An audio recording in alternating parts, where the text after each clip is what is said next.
நம்மளுடைய இந்த யோகங்கள் சீரீஸில் நம்ம இன்றைக்கி என்ன பார்க்க போகிறோம்னா ருச்சிக யோகம் அப்படின்னு ஒன்று யோகம் இருக்குது. இது வந்து செவ்வாயினால் தரப்படக்கூடிய ஒரு யோகம்.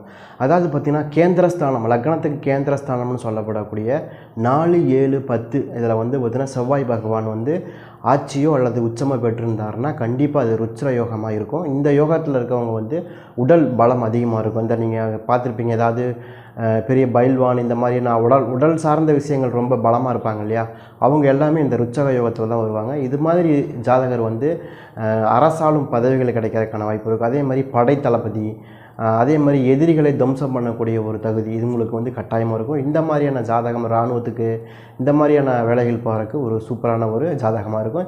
அதேமாதிரி இந்த ஜிம் வச்சு நடத்துவாங்க, இது மாதிரிலாம் பார்த்துருப்பீங்க, உடல் ரீதியான ஜிம்மெல்லாம் வச்சு நடத்துவாங்க. இந்த மாதிரி வந்து செவ்வாய் இந்த ருச்சிக யோகத்தில் வந்து செவ்வாய் பலமாக ஏதாவது ஆட்சி உச்சம் பெற்றிருந்தால் இந்த மாதிரியான ஜாதகம் சூப்பராக வேலை செய்யும். இந்த மாதிரியான ஆளுங்களுக்கு வந்து எதிரிகள் இருப்பது கொஞ்சம் கம்மியாக இருப்பாங்க.